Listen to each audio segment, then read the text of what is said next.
आज हम 10वीं क्लास की प्रश्नावली 4.3 करने वाले हैं। तो जिन्होंने अभी तक चैनल को सब्सक्राइब नहीं किया है, चैनल को सब्सक्राइब कर लें, बेल आइकन आएगा उसे प्रेस कर लें ताकि जितने भी वीडियो अपलोड हों उसके नोटिफिकेशन पहुँचे आपके पास पहले, सबसे पहले। और जो पुराने व्यूवर हैं वो वीडियो को लाइक करें, शेयर करें और कमेंट करें, ठीक है। तो क्या कहता है, पहला क्वेश्चन देखते हैं। कहता है यदि निम्नलिखित द्विघात समीकरणों के मूलों का अस्तित्व हो तो, यदि निम्नलिखित द्विघात समीकरणों के मूलों का अस्तित्व हो तो इन्हें पूर्ण वर्ग बनाने की विधि द्वारा ज्ञात कीजिए। पूर्ण वर्ग बनाने की विधि द्वारा तभी ज्ञात करना है जब मूलों का अस्तित्व हो। अस्तित्व का मतलब होता है कि एग्जिस्ट करते हो रूट्स अगर क्या करते हो, एग्जिस्ट करते हो, अस्तित्व हो, तभी इन्हें ज्ञात करना है, ठीक है जी। कंप्लीटिंग स्क्वायर मेथड, पूर्ण वर्ग बनाने की विधि का मतलब है आपका कंप्लीटिंग स्क्वायर मेथड, ठीक है। इस मेथड का आपको तभी यूज इसके मूल ज्ञात करने के लिए करना है, रूट्स ज्ञात करने के लिए करना है, जब रूट्स क्या करते हो, एग्जिस्ट करते हो, इनका अस्तित्व हो। तो पहले हमें ये पता होना कि मूलों का अस्तित्व होता कब है, रूट एग्जिस्ट करते कब है, ठीक है। तो हम ये जानते हैं कि द्विघात समीकरण, ये बाद में देखेंगे, पहले देखिए क्वाड्रेटिक इक्वेशन ये होती है हमारे पास, यही होती है। जो एक्स स्क्वायर के साथ था वो ए मानी जाता है, जो सिंगल एक्स के साथ था बी, और जो अकेली संख्या होती है वो सी मानी जाती है। तो हम निकालते हैं इसमें डी। पहले ही जान लो कि डी का मतलब क्या होता है। डी का मतलब होता है डिस्क्रिमिनेंट, यानी कि विविक्तिकर। हिंदी में क्या बोलते हैं, विविक्तिकर, ठीक है जी। और दिखाते किससे है, डी से दिखाते हैं। और डी निकालने का ये फॉर्मूला होता है बी स्क्वायर माइनस का 4ac। बी स्क्वायर यानी कि जो एक्स का कोएफिशिएंट है उसका स्क्वायर माइनस का 4 एक्स स्क्वायर का कोएफिशिएंट और अचर पद, ठीक है। अब डी के ऊपर डिपेंड करता है ये मूलों का अस्तित्व है या नहीं है, रूट्स एग्जिस्ट करते हैं कि नहीं करते हैं। डी पे किस तरह से डिपेंड करता है, तो हमने अगर डी निकाला और डी हमने पाया कि वो डी क्या है जी, वो ग्रेटर देन जीरो है। ग्रेटर देन जीरो का मतलब जीरो से बड़ा है, तो हम कहते हैं मूलों का अस्तित्व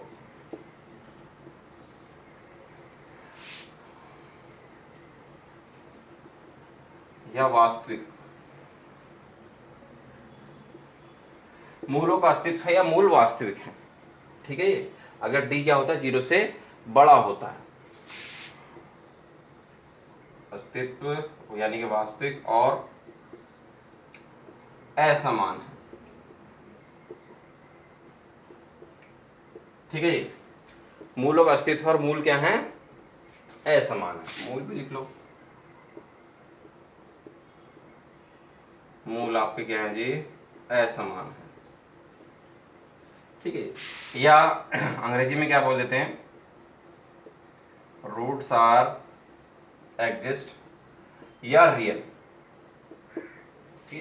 रूट्स आर एग्जिस्ट या रियल बोल देते हैं, एंड अनइक्वल, क्या है ये, अनइक्वल है जी, असमान है, बराबर नहीं है। लेकिन अगर डी बराबर आ गया जीरो, ये तो पहला केस है समझो। अगर दूसरे केस में डी बराबर आ गया जीरो, तब भी क्या होता है, मूलों का अस्तित्व है।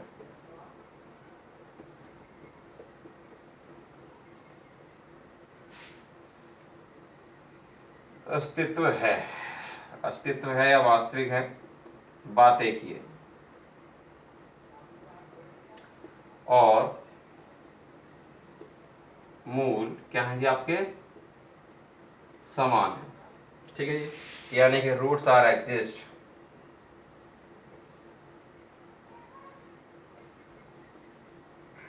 एग्जिस्ट बोल दो या रियल बोल दो, ठीक है जी, एंड इक्वल, ठीक है जी। लेकिन अगर आपका डी क्या आ गया, छोटा आ गया जीरो से, जीरो से छोटे का मतलब क्या, माइनस का आ गया। जीरो से छोटे का मतलब क्या है जी, माइनस का आ गया, तो क्या है, मूलों का अस्तित्व नहीं है। अस्तित्व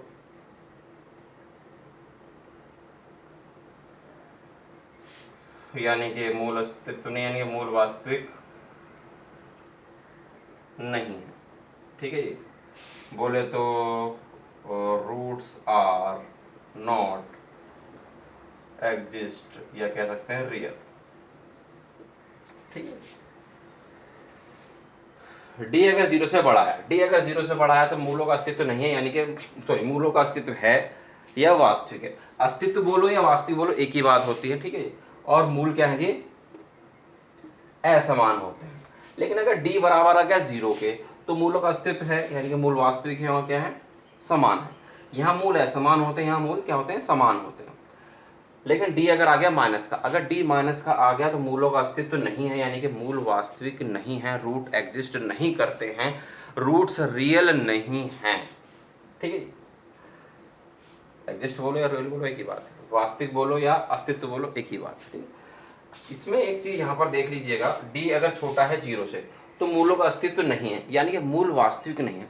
मूल वास्तविक नहीं का मतलब क्या होता है, मूल काल्पनिक है, ठीक है। एक नंबर में क्वेश्चन आया था ऑब्जेक्टिव के अगर क्वेश्चन आने लगे हैं अब तो कह देंगे कि डी छोटा है जीरो से तो इसका मतलब माइनस का है, तो क्या है, मूल क्या है, काल्पनिक है। मूल क्या है, काल्पनिक होते हैं, वास्तविक नहीं होते तो क्या होते हैं, काल्पनिक। रियल नहीं होते तो क्या होते हैं, इमेजिनरी। उसने कहा है अगर मूलों का अस्तित्व है तो इन्हें पूर्ण वर्ग विधि द्वारा, अस्तित्व कब होता है, या तो ग्रेटर देन जीरो हो यानी कि प्लस का हो 1 2 3 4 5 6, या फिर जीरो हो तो मूलों का अस्तित्व है, वरना मूलों का अस्तित्व नहीं है। और जब मूलों का अस्तित्व नहीं है तो पूर्ण वर्ग विधि का हम प्रयोग नहीं करेंगे, ठीक है जी। ये था इसका बेसिक कंसेप्ट, आपको एकदम अच्छे से चीज़ें समझ लेनी है, याद कर लेनी है, ठीक है। अब हम देखते हैं इसका पहला भाग।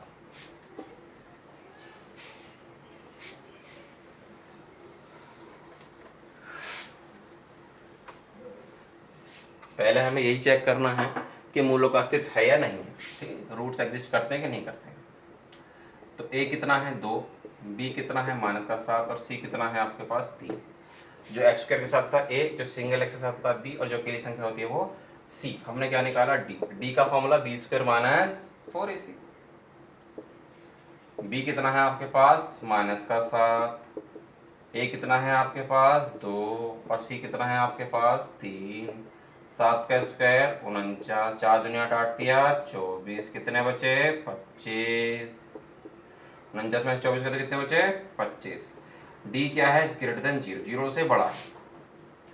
जीरो से बड़ा है इसका मतलब क्या है, इसका मतलब क्या, देयरफॉर मूलों का क्या है, अस्तित्व है, ठीक है, मूलों का अस्तित्व है, यानी कि देयरफॉर रूट्स आर एग्जिस्ट। और उसने कहा अगर मूलों का अस्तित्व है तो इन्हें पूर्ण वर्ग विधि बनाने की विधि द्वारा ज्ञात करिए। तो देखिए दोबारा से उतार लेंगे, 2x², इसको इसके हमें मूल ज्ञात करने हैं पूर्ण वर्ग विधि द्वारा, ठीक है, कंप्लीटिंग स्क्वायर मेथड द्वारा। तो जब भी पूर्ण वर्ग विधि से बनाने का प्रयोग करते हैं तो जो भी x² के साथ संख्या होती है उसे हम हटा देते हैं। हटेगी कैसे, वो हटेगी 2 से भाग करके। तो क्या कर देंगे जिसको, डिवाइड बाय 2, यानी कि 2 से भाग देने पर क्या लिखते हैं, डिवाइड बाय 2। 2 से भाग करना चाहिए हमें, ठीक।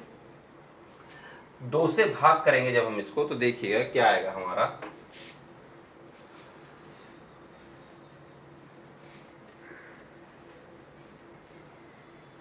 देखिए जब 2 से भाग करते हैं तो 2 से तो ये कट जाएगा, ये हो जाएगा आपके पास x²। यहाँ 2 से भाग करेंगे तो कितना होगा 7/2x। यहाँ 2 से भाग करेंगे कितना होगा 3/2, और जीरो तो जीरो ही है, ठीक है। 2 से भाग करा तो हमारे पास ये आ गया। अब उसके बाद देखिए सबसे पहला काम, जो भी x² के साथ संख्या होगी उससे क्या कर देंगे, पूरी समीकरण को भाग कर देंगे, डिवाइड कर देंगे। जो समीकरण हमारी बने उसको कंप्लीटिंग स्क्वायर मेथड से कैसे करते हैं ध्यान रहेगा। x² ऐसे ही, माइनस का निशान है तो माइनस और 2x लिख दो, क्या लिख दो जी 2x। अगर यहाँ प्लस होगा तो प्लस का 2x लिख दो, माइनस होगा तो माइनस का 2x। उसके बाद जो भी संख्या है x के साथ 7/2 है उसका आधा कर दो, 7/2 है तो उसका आधा कर देंगे, क्या करेगा, आधे का मतलब 2 से भाग कर दे, 2 से भाग कर देंगे तो कितना हो गया 7/4 हो गया। आधा करने के बाद 7/4 हो गए तो जो भी आया आधा करके उसी का स्क्वायर प्लस करो और उसी का स्क्वायर माइनस करो, और जो पीछे की संख्या है वो ऐसी है दो, बराबर 0। ठीक है जी, दोबारा समझ लीजिए क्या बोला मैंने। एक्स स्क्वायर ऐसे ही है, यहाँ पर माइनस का निशान तो माइनस लिखो, प्लस का निशान तो प्लस लिखो, और लिख दो 2x। क्या लिख दो? 2x। और जो भी यहाँ पे संख्या है उसका क्या कर दो? आधा, यानी कि 2 से भाग कर दो। 2 से भाग करेंगे 2 दूनी कितना हो जाएगा? 4। और जो भी तुमने आधा करा है उसी का स्क्वायर प्लस कर दो, उसी का स्क्वायर माइनस कर दो, पीछे वाली संख्या ऐसे। ठीक, फायदा क्या होगा, अब इस पे एक्स पे ब्रैकेट लगा लिया कि यहाँ से यहाँ तक ना फॉर्मूला बन जाएगा हमारा। फॉर्मूला कौन सा बनेगा? फॉर्मूला बनेगा ये हमने पढ़ रखा है। अगर माइनस का निशान है बीच में तो माइनस वाला बनेगा। क्या फॉर्मूला पढ़ रखा है? A square plus B square minus का 2ab। तो देखिए ये रहा x का स्क्वायर, ये रहा 7/4 का स्क्वायर, और माइनस का 2a। a का मतलब x और b का मतलब 7/4। ये a मान लो, ये b मान लो, ये a हो गया, ये b हो गया। तो यही तो है A square plus B square plus minus का 2ab, माइनस का 2ab। ये पीछे लिखा हुआ है, यहाँ पर क्या लिखा हुआ है? ये बीच में लिखा हुआ है।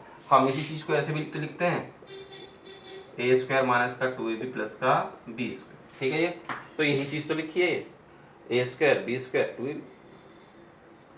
तो ये सब किसका फॉर्मूला बन गया? ए माइनस बी का होल स्क्वायर का। हमेशा ये क्या बन जाएगा जी? ये फॉर्मूला बन जाएगा यहाँ से यहाँ तक आपका ए का मतलब x, बी का मतलब 7/4 का होल स्क्वायर। ठीक है जी, माइनस का है तो माइनस का। अब ये 7/4 है, उठा के उधर ले आओ, काय का हो गया? प्लस का हो गया। 3/2 काय का हो गया? माइनस का। बराबर के उधर लेके। ठीक है, यहाँ से यहाँ तक क्या बन गया? हमारा फॉर्मूला बन गया। इसको ऐसे ही रहने दो। 7 का स्क्वायर 49, 4 का स्क्वायर 16, 3/2 है ही। अब इसका क्या ले लें हम? इसका ले लेंगे एलसीएम। सोल ये तो ऐसी है आपके पास। इसका एलसीएम कितना आएगा जी हमारे पास? 16 और 2 का एलसीएम आएगा 16। जैसे आता है एलसीएम लेना अच्छी बात है, नहीं आता समझ ले एक बार। कौन से पार्ट से जाएगा? 2 से 2 8 16, एक कम। अब तो ये एक बन गया। अब तो यहाँ से 8 से करते हैं डायरेक्ट। 8 एकम 8, क्योंकि हमें तो एक एक बनाना होता है। 8 दूनी कितना आ गया एलसीएम? 16। जो भी एलसीएम आता है, जो भी एलसीएम आता है, नीचे वाले से भाग करते हैं। 16 से 16 को भाग करेंगे कितना आएगा? 16 एकम 16। एक आया, जो भी आया उसके ऊपर गुणा। 49 एकम कितना हो गया? 49 माइनस 2 से भाग करेंगे 16 को, 2 अट्ठे 16। 8 आया, जो भी आया उसके ऊपर गुणा करेंगे, 8 तिया 24। कहने का मतलब ये है, नीचे वाले से एलसीएम को भाग करते हैं, जो आता है उसके ऊपर गुणा। नीचे वाले से भाग करी, 8 आया, 8 के ऊपर गुणा। ठीक, कितना बचा? 25/16। इधर स्क्वायर है तो क्या लगा देंगे? रूट लगा देंगे। और रूट से बाहर कोई भी चीज आती है तो प्लस माइनस। ठीक है, तो ये प्लस माइनस हमेशा लगाएंगे। अब क्या होगा? अब क्या होगा जी? 7/4 को उठा के उधर लेंगे हम।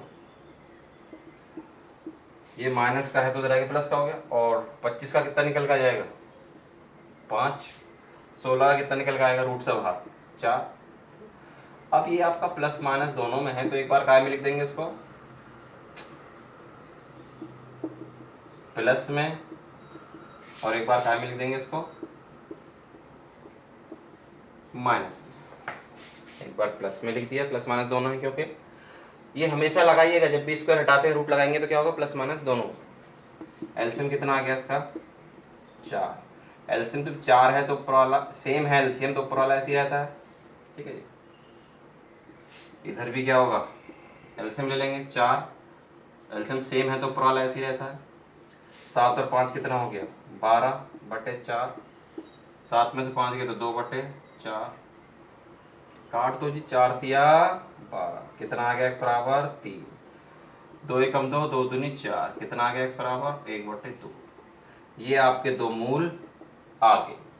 ठीक है, कंप्लीटिंग स्क्वायर मेथड जो आपको बताया है वो एकदम फिक्स पैटर्न है, इसी तरह से आप कीजिएगा,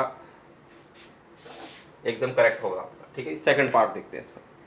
तो देखिए सेकंड पार्ट है 2x² प्लस का x माइनस का 4 बराबर 0। तो हमें पहले यही चेक करना है कि इसके मूलों का अस्तित्व है या नहीं है। अगर मूलों का अस्तित्व है तो आगे करेंगे कंप्लीटिंग स्क्वायर मेथड, पूर्ण वर्ग विधि, वरना नहीं करेंगे।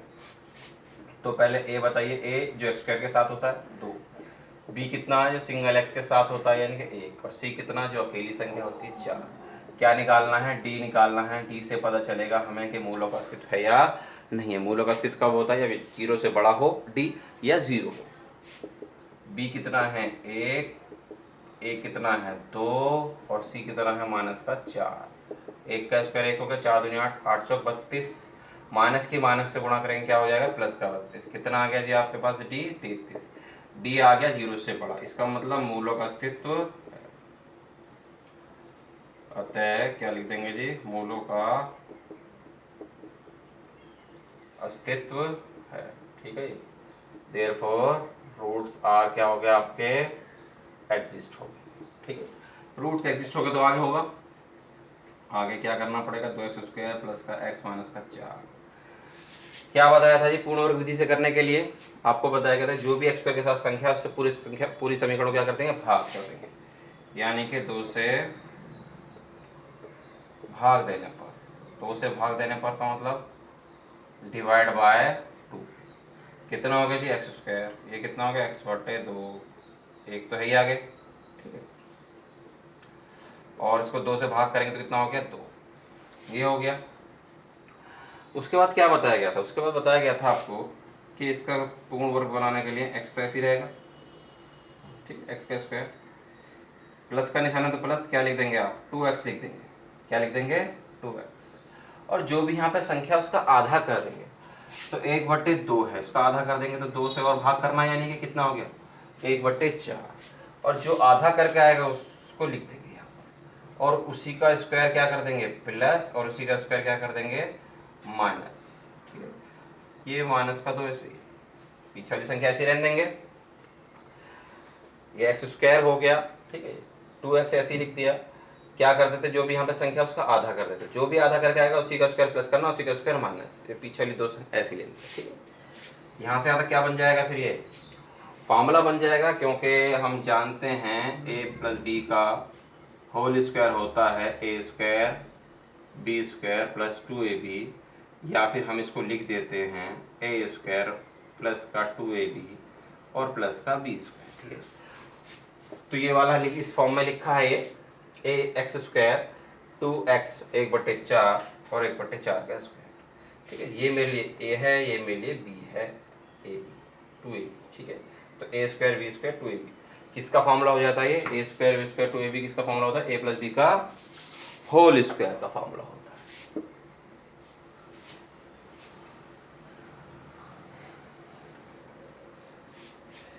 ये फॉर्मूला हमारा हो जाता है जी a प्लस बी का होल स्क्वायर। ठीक, यहाँ से यहाँ तक क्या बन गया हमारे लिए? फॉर्मूला बन गया जी a और ये b। अब ये माइनस का 1/4 है, उधर ले जाओ, काय का हो जाएगा? प्लस का 1/16 हो जाएगा। 1 का स्क्वायर 1, 4 का स्क्वायर 16, और माइनस का 2 काय का हो जाएगा? प्लस का 2। क्या ले लें इसका? बट्टे में कुछ नहीं तो 1 लगा लिया, एलसीएम ले लेंगे। ठीक है, तो एलसीएम ले लीजिए, कितना आएगा इसका? ये साइड तो ऐसी रहेगी, एलसीएम आ गया 16। 16 और 1 का तो 16 ही रहेगा, 16 से जाएगा। 16 से 16 को भाग करेंगे 1, 1 के ऊपर गुणा 1, 1 से भाग करेंगे 16, 16 दूनी 32। कितना हो गया जी आपका? ये हो गया 33/16। ठीक है, स्क्वायर हटाए रूट लग गया, और हमने बताया था रूट से बाहर जो निशान लगेंगे प्लस माइनस दोनों, क्योंकि रूट से बाहर कोई भी संख्या आती है वो प्लस और माइनस दोनों में आती है। ठीक है, प्लस का 1/4 उधर लेंगे, काय का हो गया? माइनस का 1/4 प्लस माइनस 33 का तो किसी का जोड़ा होता नहीं, 16 का जोड़ा क्या होता है? 4 गुणा 4, तो 4 बाहर निकल आएगा। अब इसका एलसीएम कितना हो गया? एलसीएम 4 ही आएगा, सेम है, एलसीएम 4 है तो ऊपर वाला ऐसे ही रहेगा। ये प्लस माइनस दोनों है, प्लस माइनस दोनों का मतलब क्या लिख देंगे? एक बार प्लस में और एक बार काय में लिख देंगे जी आप इसको माइनस में। इस तरह से 2 हल हो गए। ठीक है, x बराबर ये और x बराबर ये। ठीक, 2 मूल इसके आपके ज्ञात हो गए। अब देखते हैं हम इसका थर्ड पार्ट। ठीक है, तो थर्ड पार्ट क्या कहता है जी? 4x²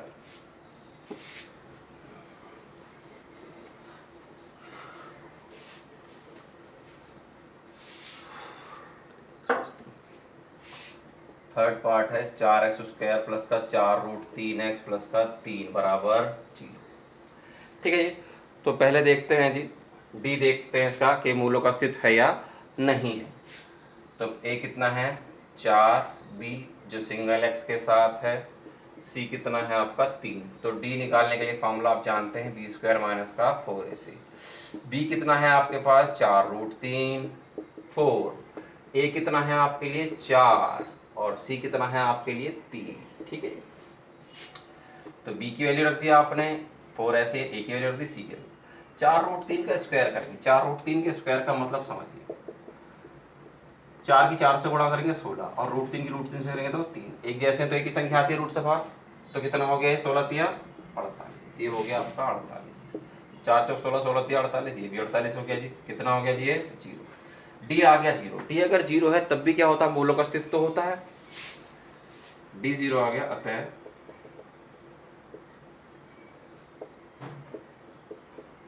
मूलों का अस्तित्व है। ठीक है।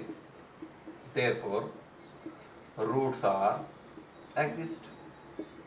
और रूट अगर एग्जिस्ट करते हैं तो इसको कंप्लीटिंग स्क्वायर मेथड से करना, पूर्ण वर्ग विधि से।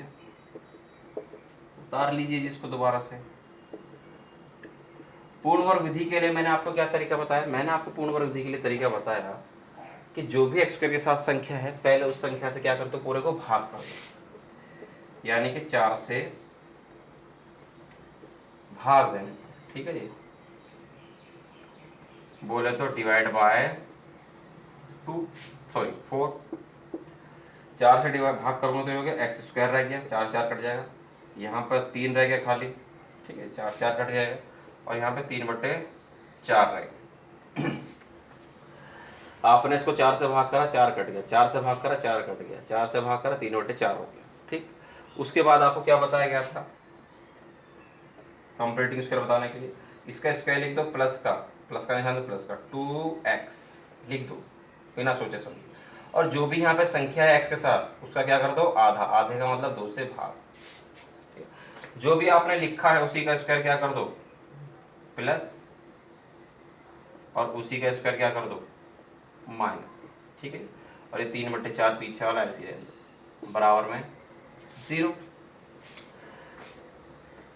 ब्रैकेट लगा लो, इसकी गुणा करके देखो आपके 2 से 2 कट जाएगा तो यही तो आएगा। ठीक है।